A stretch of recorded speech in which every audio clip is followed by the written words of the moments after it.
We're going. So, good morning, everybody. Thank you for jumping on. Freedom Team, EXP. We do this every Tuesday. If this is your first time with us, or if you're a guest not with EXP, this is open to every agent, every company, every week.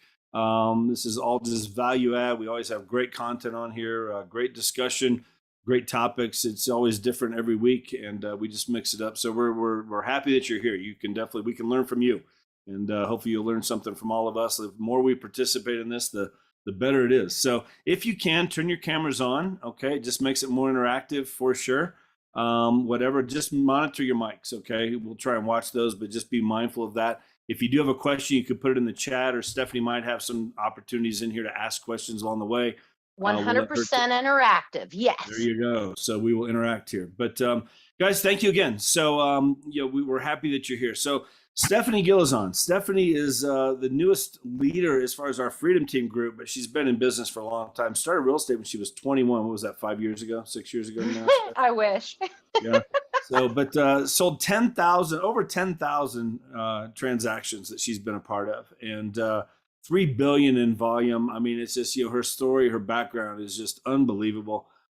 She's been a broker owner, whatever, been over here. She would led EXP commercial for a long time and still very involved with that. And a lot of us here at EXP just pouring into agents all over the place. So Stephanie, number one, it's great to have you as part of what we're doing, Freedom Team. We couldn't be more excited and more honored to have you with us and all the value you're adding to our group. But and bringing your group into us, we're just all learning a ton. So anyway, I'm gonna let you take it off, take over with it, and we'll go from here. We're gonna talk about short sales. So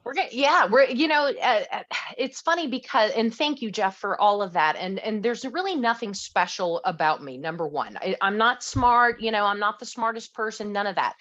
But what we have is the ability to apply effort. And so in 2008, anybody that was in the real estate business, I got in 1999. So 10 years in 2009, what happened? We had a massive shift in the economy, and especially in the real estate industry. And so one of the things that I learned to apply is, how do you pivot, and how do you stay relevant, and how do you keep money flowing into your bank account? And so I never set out to be the short sale queen. Ultimately, that's exactly what I became. And it was the motivation off of one of my longtime amazing agents. I was her broker. I owned the brokerage. She said, let's go to lunch. I need to talk to you. And so we're sitting there and we're face to face. And she says, look, I got to figure out something to do because I can't pay my mortgage next month. And in a matter of moments, I'm sitting there thinking in my mind, what in the world can we do to change this person's path right now and today? And it all went back to what I did in college, which was I negotiated debt in college for a collection agency, actually for a law firm that specialized in debt collections. Okay. And so never thought I would ever apply that to life. It was one of those roles that I got thrown into because it was my undergrad and I was pre-law. And that's where I got assigned to work for a summer, and ultimately worked there for quite some time, learning what the ratios are as to what lenders, credit card companies, tax, the IRS, right? At what ratio will they settle debt? And so as I'm sitting there and being the person I am, is how can we solve this person's problem, or I help them solve their problem? Because I'm not going to just say, okay, here's a loan. No, we're going to go and we're going to apply this, and this is what we're going to do. And so in 2009, we started down this process of, okay, we're going to find who is going into foreclosure. We're going to find these opportunities because we know this market's going to become flooded with them. So how do we do that? And so I've got some slides that I've put together today. I want this to be interactive. I want you to ask questions. Everybody on this call is from somewhere different. And so everybody's county is a little bit different. But what I have learned in looking at other states, other counties, other cities, and other municipalities is it's all the same. It's just, how do you go and you hunt? And so the first thing we're going to talk about today is, how do we hunt for these short sales?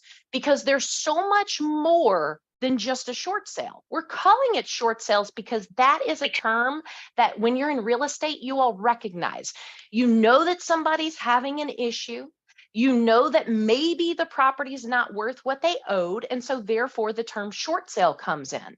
But we're really going to focus today, not just on that, because what you're finding is that they're not all short. They still have equity sitting there, okay? We're going to focus on deficiencies. We're going to focus on loans coming due, and we're going to talk about the master of all masters, Lis Pendens, okay? And there's going to be a lot of you on this call that you know everything that I'm talking about today. And I love that you're still here, because guess what? I don't know everything, and I want those that do, I want you to open up your mics, because I still learn every single day. I still love to learn. And so if there's something that we're not covering and you know something better than what I'm showing, please, please open up your mic, contribute, because that's how we all get better together. All right.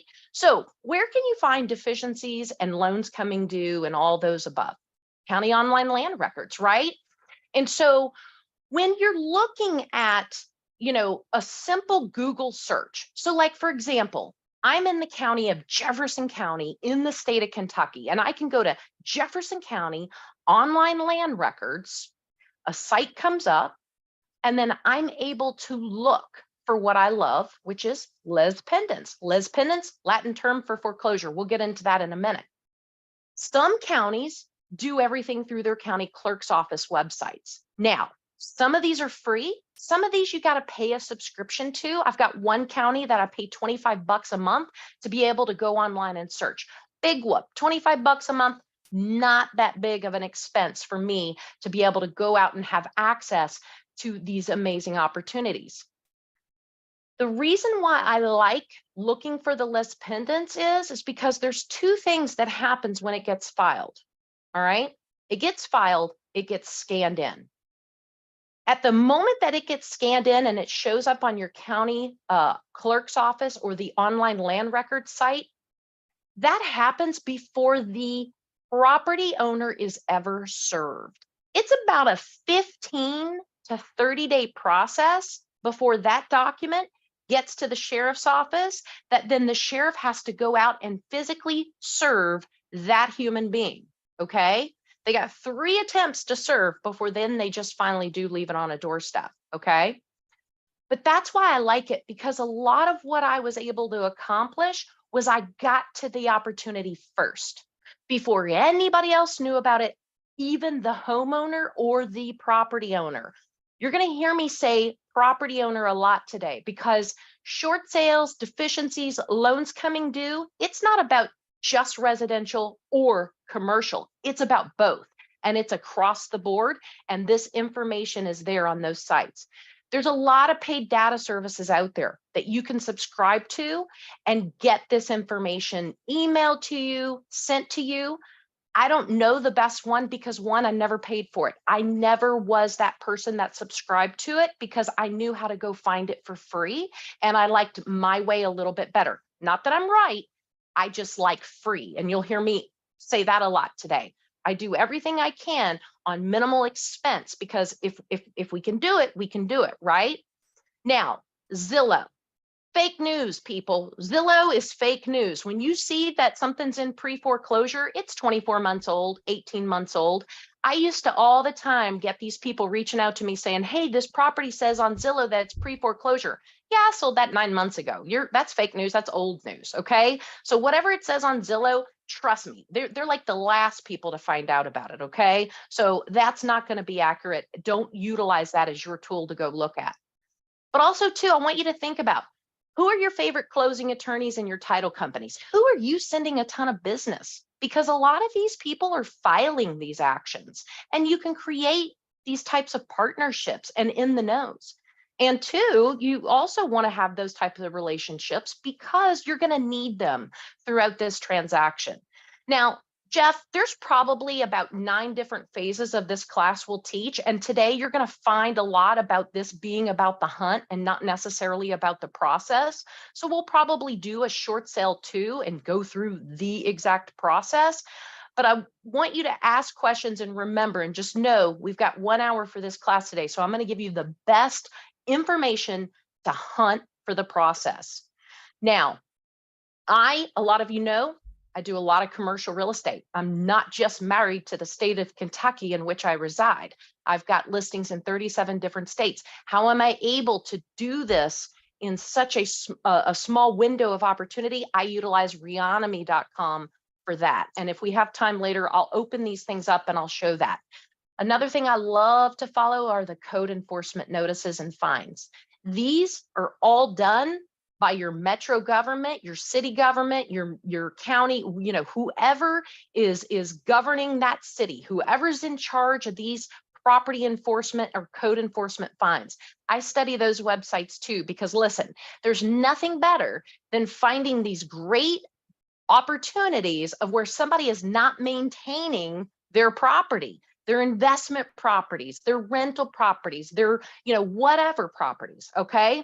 So I don't know how to tell you to go and find these sites other than utilize Google and just type in, and we'll share these slides out today. We'll put them in Workplace, but type in these things and start looking for them, because I promise you it is there and it's not difficult to find whatsoever.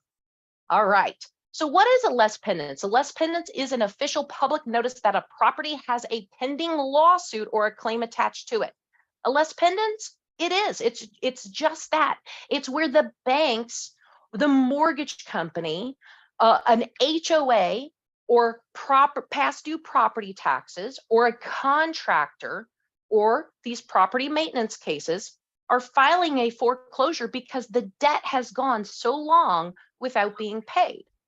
Typically, when it comes to a mortgage on a property, once somebody is 90 days past due, the bank, the lender, the mortgage company has the right to file the foreclosure, the Lis Pendens. Doesn't mean it's automatically going. It's the notice that it's going. That is your cue to be able to utilize that information, pick up the phone, get in your car, go to the property, whatever the case is, and get in touch with that owner, because they've got a problem and you need to see what their plan is in order to solve it. And majority of these people don't know what their options are. And that's why when you bring them the information, yeah, they might tell you, and I know that we're live and we've got guests on the call today, so I can't say the exact word that I want to say, but they might tell you to bleep off, and that's okay. You'll call them back the next day. We'll get into some scripts too today. But what's a Lis Pendens look like? So no matter where you are in the country, no matter what court you're looking at, majority of them all look just like this. And so the yellow arrow is who's filing the Lis Pendens. That's usually the bank, the mortgage company, or even the loan servicer company, because there's loan servicer companies out there. Wells Fargo, Bank of America, a lot of these big, massive lenders don't have the in-house staff to be able to file these, hundreds and thousands of them every single day.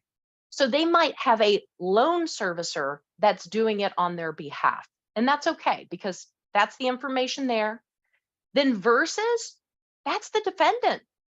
That's the owner. That's who signed for the debt. That is who's on this note, this mortgage. That is who's in trouble. All right. That is who you need to be speaking to. Now, when there's secondary information, like as you see on the screen here, there's Laura Doan. After that is American Mortgage Service Company. Okay, well, that's a servicer, not a big deal. But then there's a Bound Federal Credit Union. That's probably a second mortgage or a lien of some sort. Maybe she's got an unpaid credit card. Now, remember on the first slide when I said it's great to ask your favorite closing or title company about things, where to look, and it's great to have the relationship with them, because here's what you want to do. When you call this person, Matthew and Lauren, to get a listing appointment for their property address, which is right here at the red arrow, it's telling you exactly where the property is. There's the address, 3810 Grandview Avenue, Louisville, Kentucky, 40207.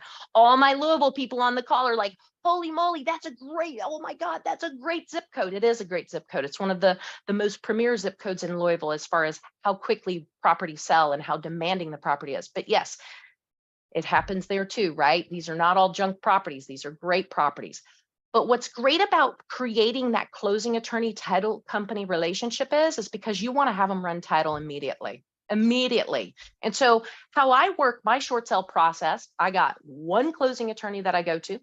I say, here's my addresses. I want you to run my titles, prelim titles, because then that's going to tell me how many debts there are to negotiate, because some of these can be pretty thick, right?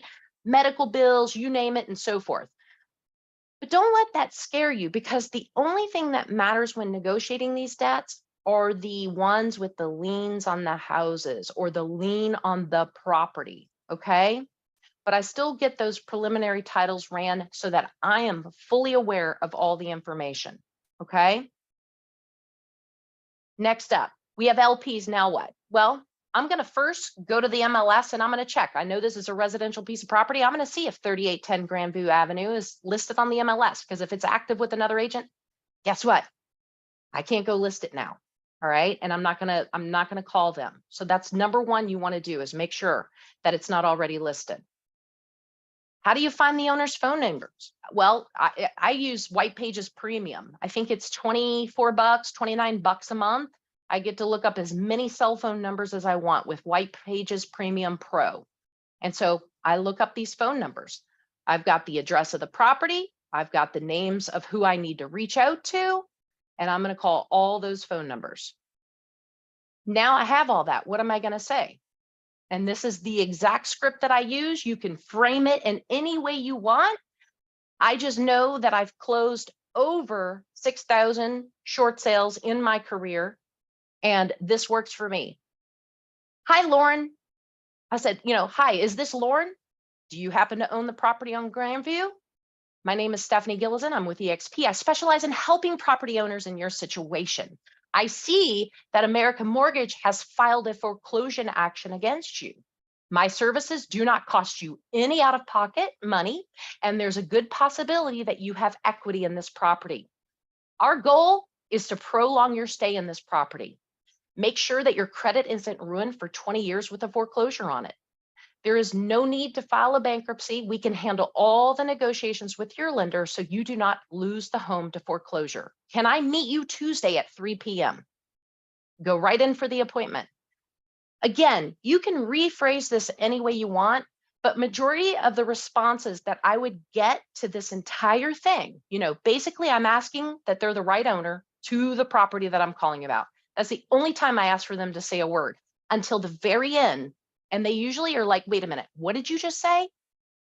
You probably haven't been notified yet. The sheriff is trying to serve you, but this has come across my desk that your property is in foreclosure. Again, my services are not going to cost you any money out of pocket. You're not going to pay me. You're not going to pay me. And the reason why they're not going to pay me is because I make a commission. It will become one of the fees on that closing disclosure that the bank doesn't get a piece of, right? It's just money that comes to me. But these sellers never had to pay me a dime. Now, by this time, they're getting bankruptcy notices. They're getting all kinds of things. But here's the thing. There's never a need to file a bankruptcy if it's just the property you're having an issue with. And here's the other thing. If they file a bankruptcy, the bankruptcy attorney is still going to make them sell this property. The court is still going to tell them to sell this property.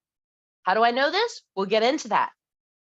But a bankruptcy is going to cost them money up front. Minimum of $3,600 filing fee. Minimum of $3,600 to file that bankruptcy when they may not even need to file the bankruptcy.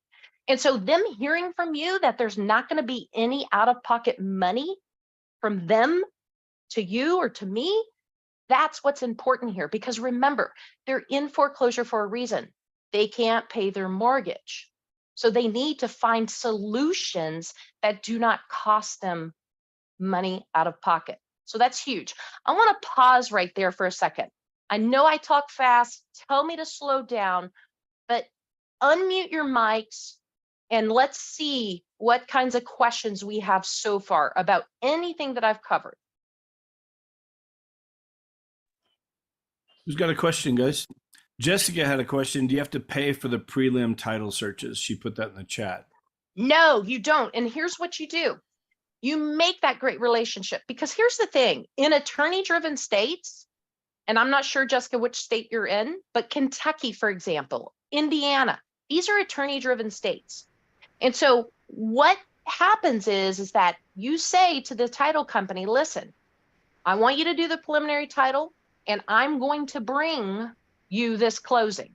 And then I would say in my short sale addendum, when I've posted it on the MLS or wherever I've posted it, closing will happen at, and then put that title company's name. And so they'll do these preliminary titles to guarantee that they get that business later. So they want that. But the other thing about attorney-driven states is there's negotiation fees. And what do negotiation fees mean? You can charge to negotiate this debt. The bank pays it. So like FHA, for example, if it's an FHA lender or loan, $750. Doesn't sound like a lot, right? Not a big deal. Conventional, $3,500, $3,500. Now, the negotiation fees are the first thing that the bank's going to want to negotiate with, but it's like bonus money. And so what I would always do is say, look, here's what's in it. It's not just the typical closing for these title companies, right? Yeah, you got to run the preliminary title. Yeah, you got to do some work for me. You might make 5 or 6 closing disclosures that I'm going to submit onto the bank. But here's the thing. You're going to make more money on this closing because we can charge these negotiation fees. So that's why you create that great relationship with that title company. But make sure they understand the short sale process, because you don't want to get in business with a title company that has no idea what they're doing. Definitely. We got a hand raised, and I don't know who that is. I'm sorry. iPhone. Hey, sorry. I thought I had my name on there. This is Chuck Sowers, EXP in Panama City Beach, Florida. Hey, Chuck. How do you handle, like, if it's listed in a trust? Doesn't matter. It's still got that debt. And so here's the thing. The trust is for deed purposes only. Okay, guys? That trust is not a borrower. A person has to be the borrower. Okay? So when you go to list, you're going to need the trustee's signature on that listing paperwork, but you also need the borrower's information on the short sale documentation. And we're going to get into that for a second. But remember that if it's a company listed, there's always an individual behind that company or behind that trust. So it works the same. Cool. Linda McKenzie, can you unmute yourself? Are you able to unmute yourself and ask your question? Linda? Yeah, I'm slow. Sorry, I had to find the There you button. go. No, you're good. Go ahead and ask your question to Stephanie. Yeah, I noticed that when you just touch the iceberg on a call like that, they want to know everything right now. How do you stop them from having you throw up on them over the phone? That's exactly what we're going to get into when I come to your house at Tuesday at 3 p.m. I'm going to bring all the paperwork. I'm going to show you exactly how this process works. And that's exactly what you do. You just pause them and hold them Why off. can't you just answer a few questions right now? I don't want to waste my time. Well, here's the thing. We're not wasting your time, because here's what you're up against. One, your house could get set for auction. And let me tell you something. If you come home and your house has been auctioned off, you are going to find your belongings on the curb out front. You don't have a lot of time to mess around with this. Tuesday at 3 o'clock work. Okay, yeah. Yeah, my problem is they always want to drag me into long conversations and I can't cut them off. Control it. You just cut them off by, here's the thing. And I have found that telling them the truth, because that is a truth, right? If they do nothing about this, they have the opportunity that their house is going to go to the courthouse door auction steps, and they're going to show up home one day and all their stuff sitting out on the front. I mean, literally, I've seen it many, many of times. And so, they also don't have a lot of time when a judgment gets granted by the court and their bank account and their wages are garnished. I know right? some of these people are living in la la land. They don't think it's really happening. They're in denial. I have a lady right now. She's losing her house. She's got $600,000 equity, and she's just being stubborn and stupid. And I don't know how to say it any plainer than I've said it. So, let's call her Nancy, Linda. I don't know what her name is. We're going to make up Nancy for the time being. Pretty close. All right. Nancy, here's the thing. Nancy, here's the thing. I get that you are in denial, but let me tell you something that is extremely real right now. If the court if the bank gets this judgment, that's 600 grand that I can put into your bank account to go buy a property free and clear that you don't owe a Oh, but I'm mortgage going to on. file a bankruptcy and that's going to help Okay, me. but here's the thing. If you file a bankruptcy, that's going to cost you $3,600 minimum. And guess what's going to end up happening? Your bankruptcy attorney and every single creditor that thinks they may have something that they can hold against you are going to get a notice that you have this much in equity, and they're going to force you to sell your house anyway. The only difference is, Nancy, is that instead of the 600 grand going into your bank account, it's going to go to all their pockets and you're going to be left homeless. Oh, but let me Come stop on. you. Let me stop you. This lady told me I could even do a reverse mortgage and save my house. So I'll try that next.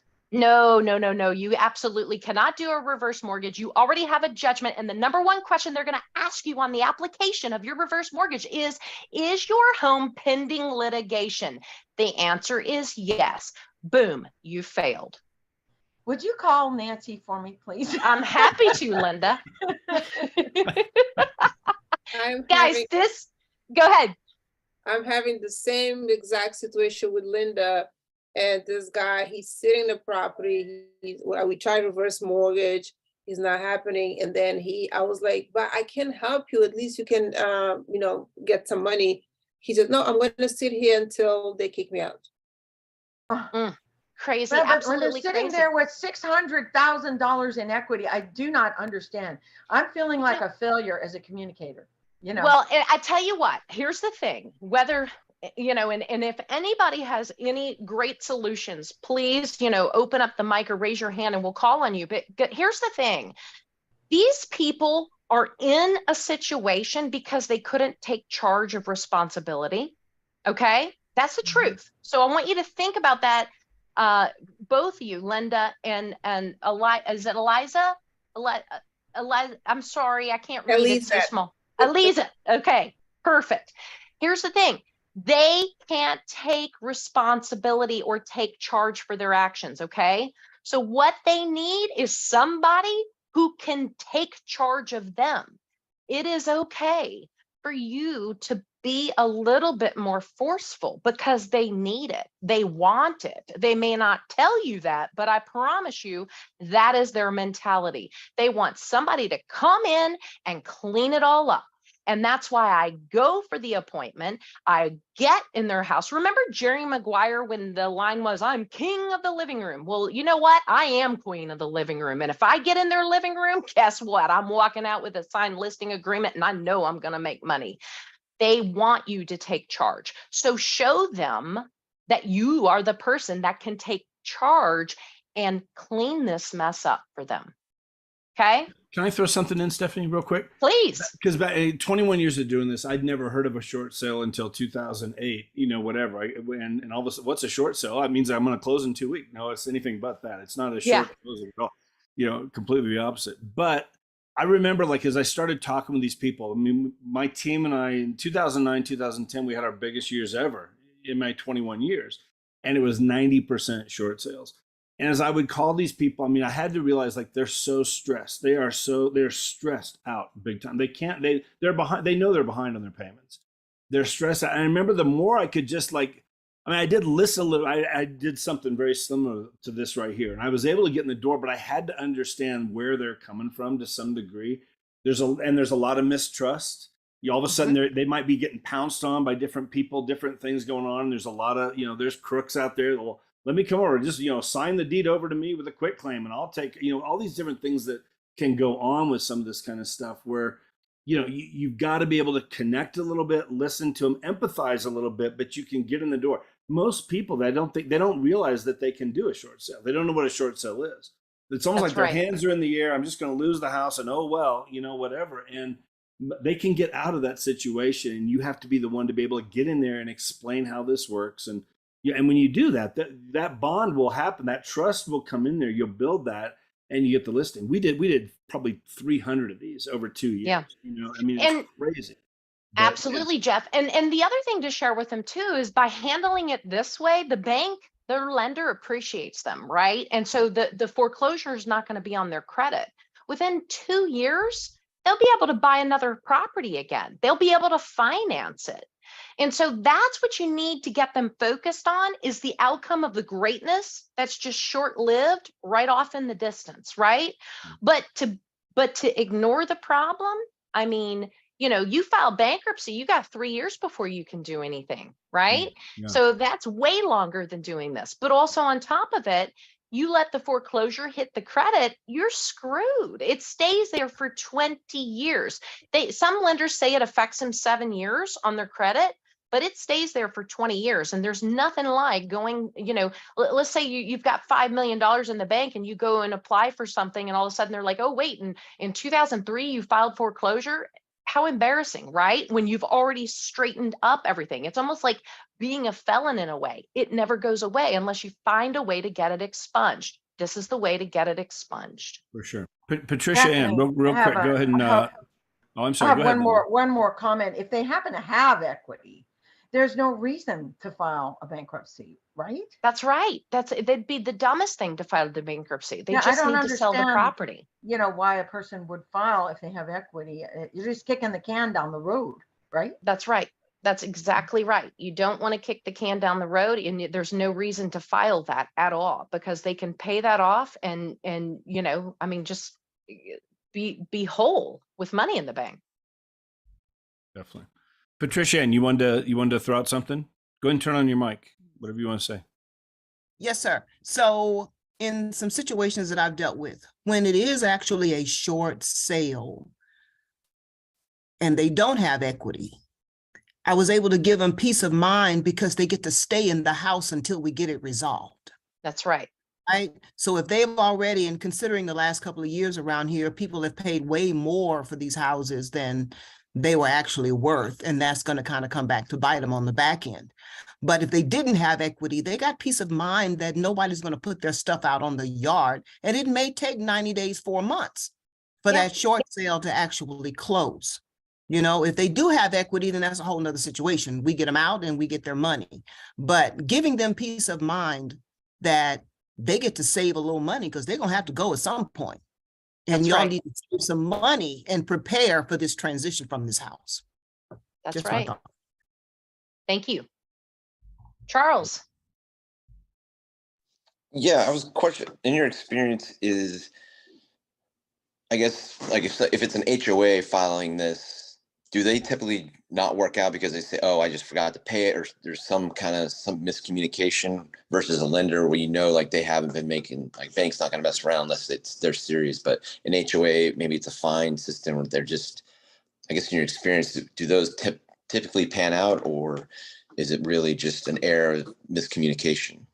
No, that it's very real, especially when you look at condominiums, right? Where they've got that monthly maintenance fee. There's a lot of times that's the first thing they quit paying, you know, and then eventually they're going to quit paying the mortgage, and eventually they're going to quit paying other things. I still reach out to those because, one, they have a problem, right? If they can't pay it, and they're, you know, when it gets to the point that the HOA, the homeowners association, or the condo association has filed a Lis Pendens, it's been many, many months. It's usually thousands upon thousands of dollars. They have no way around it. So if they don't do something about it, then the HOA has the opportunity to then get the property sold at the courthouse door auction.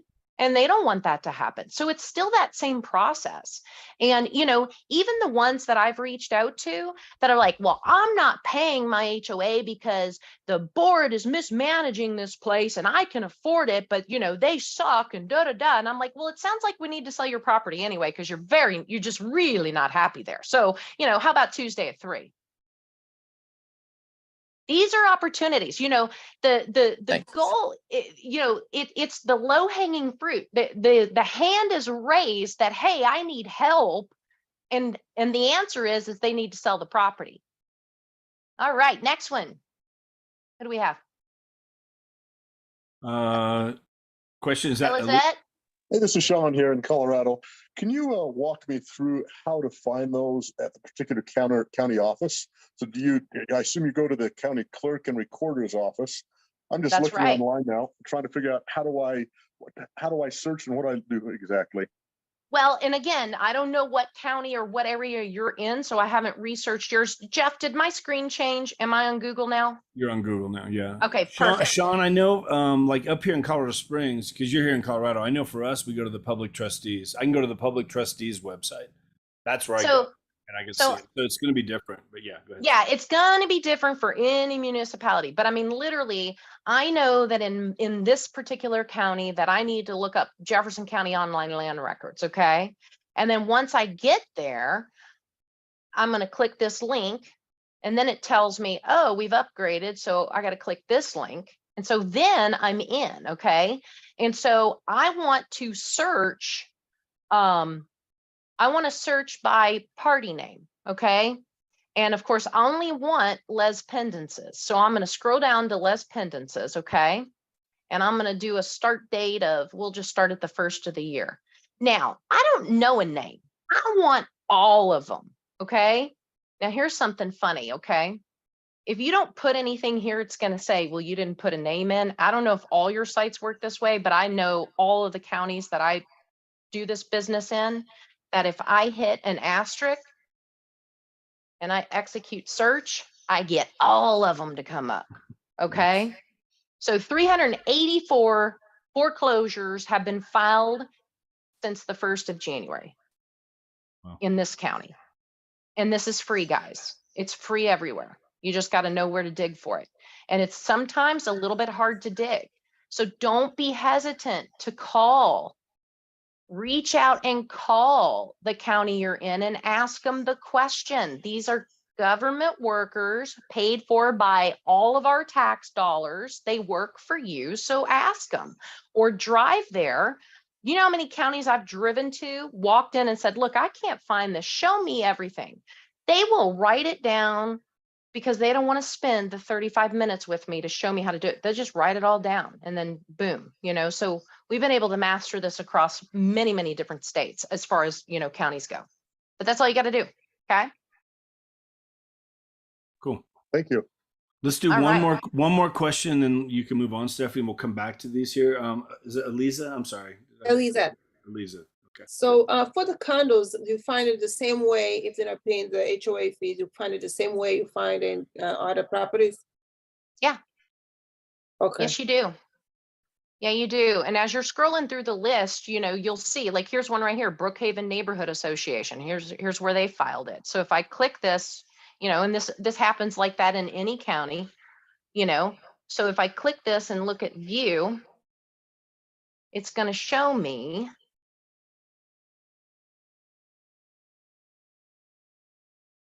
that they have filed it. But look, also they're not paying their mortgage either. So MidFirst Bank is actually the plaintiff here. Brookhaven Neighborhood Association's listed because they're owed the United States of America's Secretary of Housing and Urban Development. So they've got a HUD loan, a HUD mortgage. That's what that's telling me.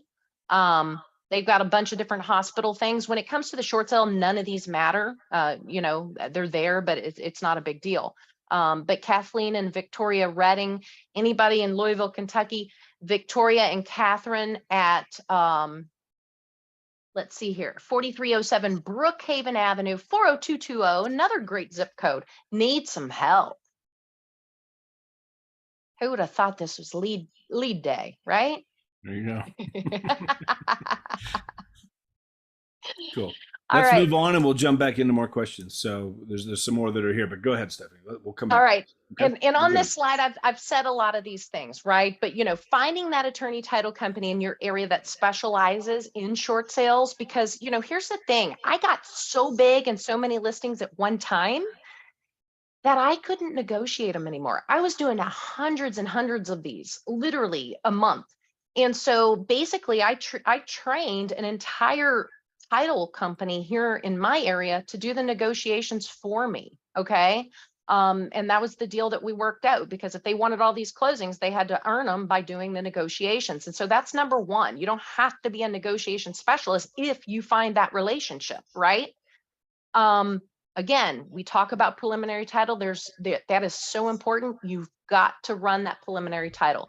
The big reason why you want to run that is so that you understand who all is on this debt. Because let me tell you, there were times that we had to go to the prison, we had to go to mental institutions because people were signed on loans that, you know, were put away in other things and other reasons, right? But we needed to know those information. So you've got to run that in order to understand all of those things. Every bank has a short sale package, and you can Google these online, you all. Like, let's say you get a deal later today and it's Wells Fargo. You go to Google and you Google Wells Fargo. I think I did this earlier, but I can do it again. Wells Fargo, you know, short sale documents, PDF. Here it is, okay? And so when you go to this listing, when you make that appointment, not only are you taking the listing paperwork, but you're taking this documentation with you. Because here's what I've learned too. Remember, these people need somebody to take control of their situation. They need you to take control of their situation. If you don't get them to fill this out that day, you'll never get them to fill it out. And then you can't complete the short sale because you need this information and it's got to be submitted to that lender that's owed the debt. And so I would fill this out for them. With them. I'd do the writing. I'd sit right there. I'd get it all filled out. I knew these forms so much I could do them totally blindfolded. Okay. But I get all of this filled out. So go to the listing appointment with your listing paperwork that you need, that's required by your state and by EXP, but you also go with this information. Now, like some of you that you know that there's equity in the property, so what? Take this paperwork anyway, okay? And the reason why you want to take this paperwork and have them fill it out and submit it to the bank is so that the bank slows the process down.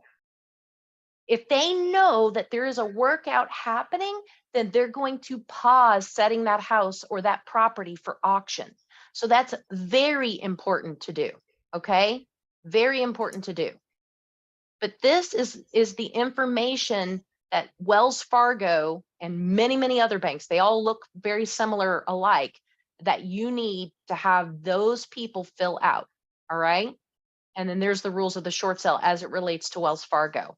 And so read these things. Don't go into the appointment and it's the first time you've ever looked at the document. Do your due diligence, understand it, look like a pro, get it filled out, do the writing for them, have them sign it, walk out of there with all your information and get the thing closed. Okay? All right. Cool. Now, here's other ways that you can land short sales. Befriend bankruptcy attorneys, because here's the thing, okay?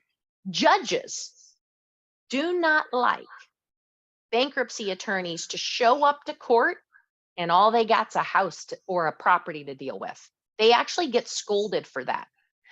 So when I first started with short sales, it was all me doing the hunt. It was all me doing these Lis Pendens. It was me looking at the Metro Liens websites to see, you know, who wasn't taking care of their property and had code enforcement liens. It was me doing the hunt. I always stayed on the hunt. Still have people today that stay on the hunt. But what happened is I got known for this business. And every bankruptcy attorney would pick up the phone and call me and say, look, I got one for you. I got one for you. I got one for you. So that's how we went from doing a couple hundred a year to doing 600 plus per year, was because the bankruptcy attorneys were bringing me the business. They were like, look, these people have a house to sell. These people have a house to sell. Do the short sale. Do the short sale. All right. The other thing is my packages, when I submitted them to Wells Fargo and Carrington and Bank of America and all these different lenders that I'm doing short sales with, they were like, this girl is stellar. Everything was in line. The paperwork was complete. The listing paperwork was complete. My broker price opinion was complete. My pictures I took of everything. The true condition, the mechanicals, the HVACs, the electrical, everything was complete. All of that went into the bank at one time. I got so great at it and so known for it that then the bank started sending me lists of people. And then I didn't even have to be on the hunt anymore. Still stayed on the hunt because I didn't land all of the business. But that's what you do by presenting it appropriately. Jeff, I'm going to mute you because there's a massive echo in my ear. I don't know why. But doing these things the right way, that's what sets yourself apart from the rest of the competition. There were other agents in my market that were like, oh, I'm the short sale king. And no, they weren't. No, they weren't. No, they weren't. They did them. They did a few, but we did volume, massive volume of it. And it was because of this. But here's another one. Run a social ad. Run a Facebook ad, an Instagram ad, a LinkedIn ad. I don't care, YouTube, whatever you do in social media to build your already existing real estate business, start running ads. Are you behind on your mortgage payments? And then have them reach out to you. Doing that ad on social media, it then blew up even more. Because here's the thing. Because they were Googling, what do I do? Because they were Googling, they were behind. Because they were trying to do some research on their own about what they should do, my ads were showing right up in their face every time they got on their social media. And back then it was primarily Facebook, right? But we all know how that works. Don't you talk about something and the next thing you know, you go to the Weather Channel and there's a mattress or there's whatever you were talking about. You know how that works? So spend some money and run those ads. You will be shocked. It's a better ad than any ad I've ever ran on anything to drum up business for real estate, because it's real and it's happening.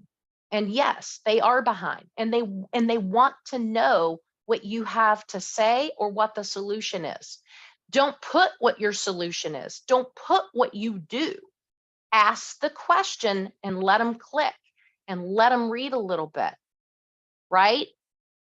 It is the best way to drum up listings, because then you're getting people that maybe have just missed 1 or 2 mortgage payments. Not a big deal if they've missed multiple, but you start opening it up for other people to recognize you for what it is that you do and you specialize in. All right. Now, we're all in different states. We're all in different rules, real estate licensing laws, all of those things. One of the things you must do today is talk to your broker of record and verify what all you need for short sales, because I don't want anybody to go out there and say, well, Stephanie Gilezan says you only do this, right? I mean, I know what I do in my states that I'm licensed in, okay? But I want you to check with your broker so that you can CYA your own self, okay? There is a lot that goes into the process of a short sale. And like I thought, we're already running up against time. So we'll schedule short sales phase 2 soon. And there we will go through these processes. But don't let that stop you from going ahead and applying this to your business and figuring it out along the way. I was not an expert the day that I started doing it. I just became great at it because of repetition. Okay. Any questions so far? Let's open it up. Yes, I had a question. Yeah. I think you kind of answered it, but I just want to make sure. And that was once you, like for instance, you get the listing, and you fill out the paperwork like you showed us, you go and you like Wells Fargo, you fill it out. And you say that kind of like slows up the process, because that was my question. Will it slow up the process once you get the listing and send it to the bank? It slows up the process, yes, because the bank sees that, oh, this is an active sell mode. So let's let them have their time to do that, right? And then as soon as you send, a purchase contract to them, along with the breakdown of the closing disclosure, then they can start processing that sale, right? But even when there's equity and it's not going to be a short sale, that's exactly why you want to submit this package to the lender, so they slow down that process and give you ample time to get the property sold. Okay. Did that answer that, Jerry? Yes, thank you. Absolutely. They don't want the house back. The bank doesn't. They'll work with you. Once they see that there's action being taken, they'll slow it down. I have another question, Stephanie. Yeah. How many remedies or solutions can you offer a homeowner in default? Is short sale the only thing that you're going to talk to them about? There is, it's the only thing I'm going to talk to them about, because what is my specialty? Selling real estate. So it's all that I'm going to talk to them about. I will mention their other the other things like modification was huge back in the day. People wanting to get a modification. But here was the problem with the modification. Short term, most of them that filled out all the modification paperwork couldn't afford the new proposed monthly mortgage payment. It was more than what it was that they couldn't pay, right? And then they also received a 1099 at the end of the year for the difference, right? And so they ended up in the same boat that they were before. And so a modification wasn't always a great solution. It was a solution temporarily, unless, like I said, that mortgage payment was modified to be more than what they couldn't afford to begin with. So if you're doing a short sale, will they allow them to have any money at all to move? Yes, they do. They do. Depending on the situation, there is what's called cash for keys. And so they can apply, and in that short sale paperwork, it does ask certain questions. One, they have to have proof that it's their primary residence. Proof of primary residence is not just what you receive on the deed, it is utility bills. They want to see up until the time of closing that those utilities are being paid and they're in their name. So they don't want to give money away to just be giving money away. And so they are eligible for certain amounts of money, but there's proof that has to be submitted along the way. So the benefits to a person in default like this would be you avoid a bankruptcy, you might get some move-in money, you save your credit. Anything else I'm missing? Well, they also get to stay in that property while you find that sale, right? And so instead of them being instantaneously thrown out, but the other thing that you're saving, their wages from being garnished or their bank account from being garnished. I had a lady one time tell me, it doesn't matter. My mom just passed and in about 4 months, I'm going to receive a massive inheritance. I don't really care about this house. I said, you're going to care when they seize your massive inheritance because they'll get a garnishment against it. And she was like, what? True story, right? So of course we sold that house. So if they're deaf and they don't understand any of that, you really can't help them, can you?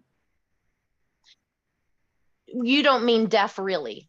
No, if it, just humorously, because some people just don't want to hear the truth. They're just in denial. Yeah, not everybody.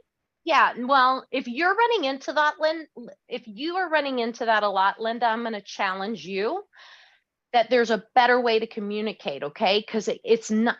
I would run into it as well. But not that often. I mean, it might have taken me saying things, 3 or 4 different ways, but I finally got through. So, maybe we can talk offline about that and let's call your seller the 600,000 in equity. I'd love to be able to land that for you. Help. She needs help. She's 71. She needs a Stephanie Gilezan. She's 71 and she's fixing to lose everything she's ever had. And she's just being stubborn. Wow. Anyway, thank you for doing this about short sales. Thank you. This was wonderful. I have a quick question. Right. Do you need any kind of change to the BPO or just? Did you say training? Yes, to the BPO. Do you need any certification or something to the BPO broker's opinion? Well, one, every bank's a little bit different. I would always submit the broker. They're going to order a third party BPO regardless. Okay. The reason why I would submit a BPO is so that it justified the sales contract that I was sending to them as why they should accept it. Does that make sense? Okay. But yes, you do need expertise in doing BPOs. So I would usually, search local classes, ask your broker to see who's teaching the BPOs. Okay, thank you. Stephanie, do you recommend the certified distressed property expert designation? And if so, what do you like, or which one of those classes or certifications do you like? Here, I would do the one inside of EXP for the REO certification, and here's why. One, it gets you the certification and everything taught in the other one that you mentioned, but 2, it also is going to get you referrals from EXP themselves because, Dawn's working her tail off putting together these massive relationships. So get in line and be one of those solutions. And so get that designation so that you can also get the referrals through EXP.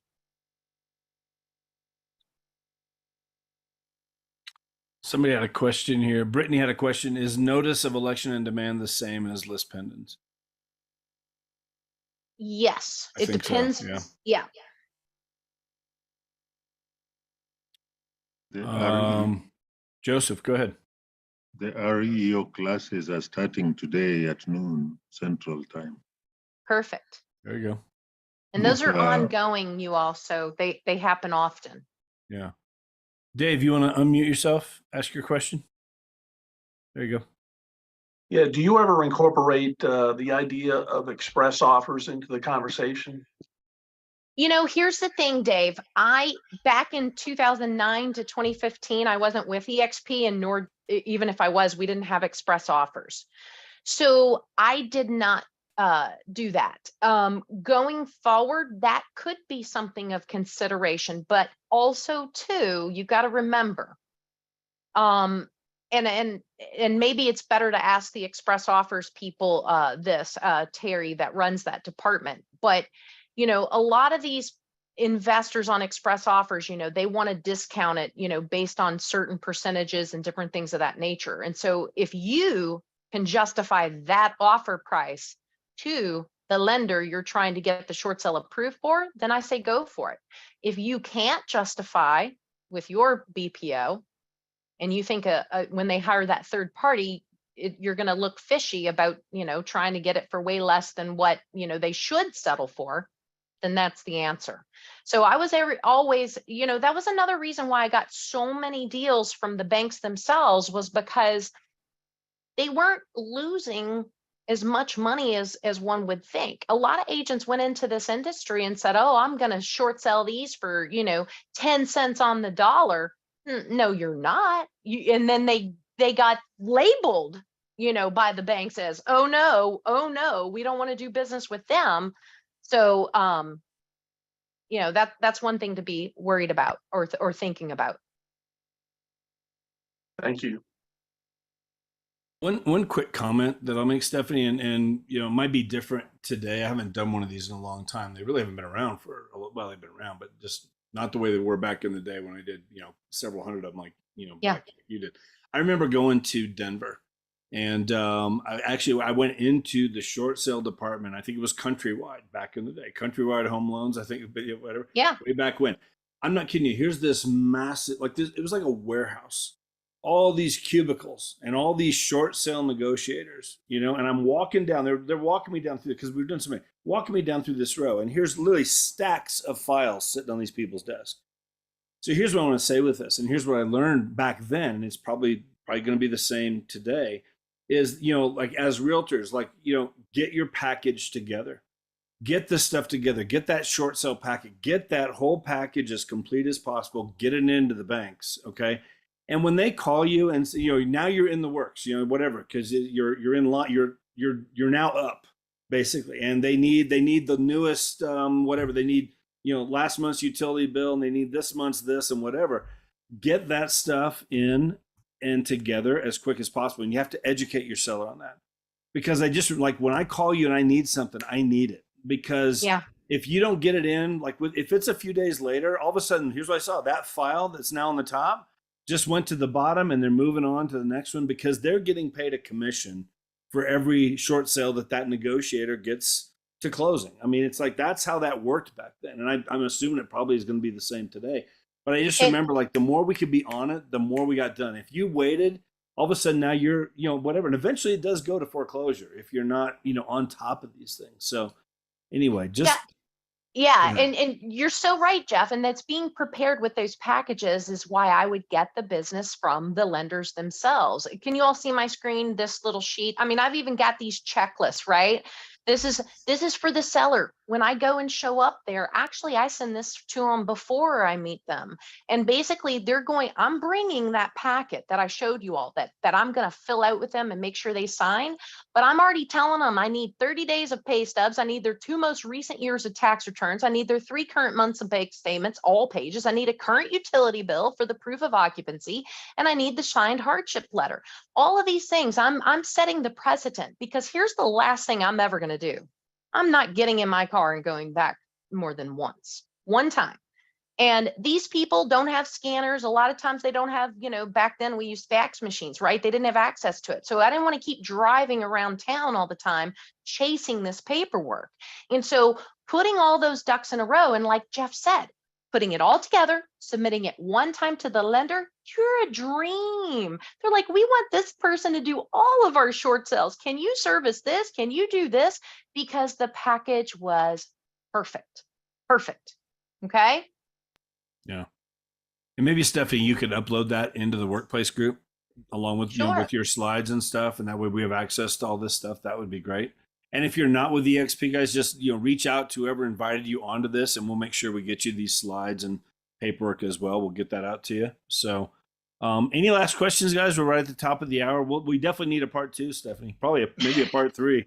So we'll do it's a been whole awesome. series. There's a lot of business that's coming out there, guys, and these people need help, and there's a lot of agents out there. They have anybody new in the last few years. They've never done one. They have no idea how to do them. They don't even know what a short sale is. So many of them. And so there's a lot of ways to really, be able to give a great service to people out there, really save them from that foreclosure process. They don't know that they can do it. A lot of people.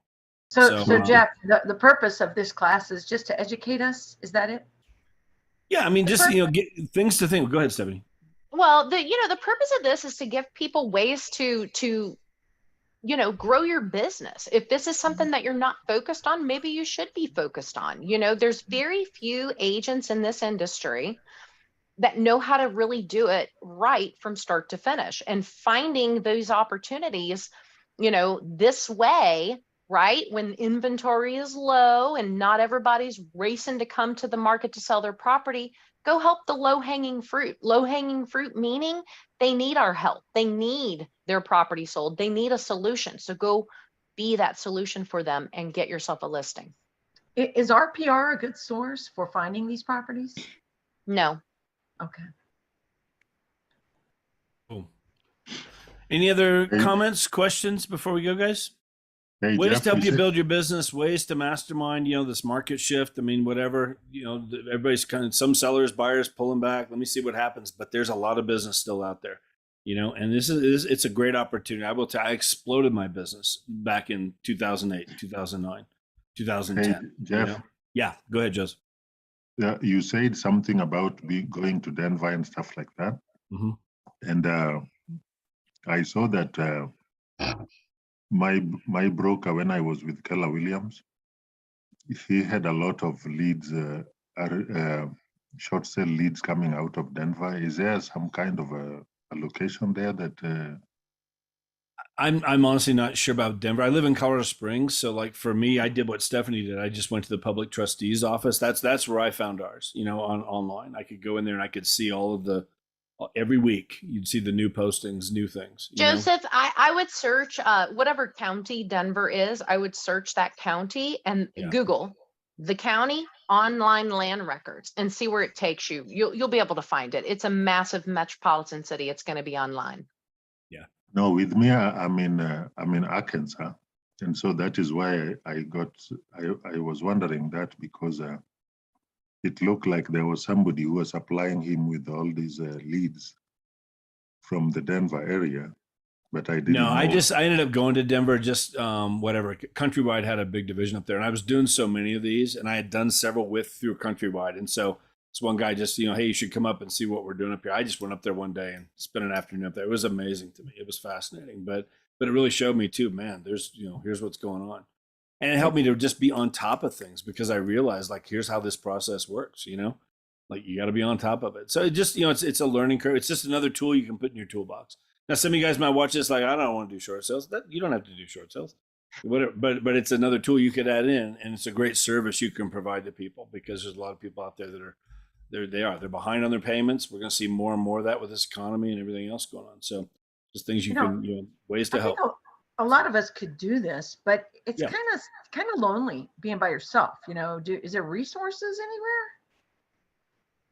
anywhere? Networking resources that, if you get stumped or you just the lone ranger? That's what the Freedom Team's all about. So you come to the mastermind or post it in the workplace group, message one of us leaders. That's what we're here to do, is to make sure everybody moves forward. So yeah, feel free to reach out. For sure.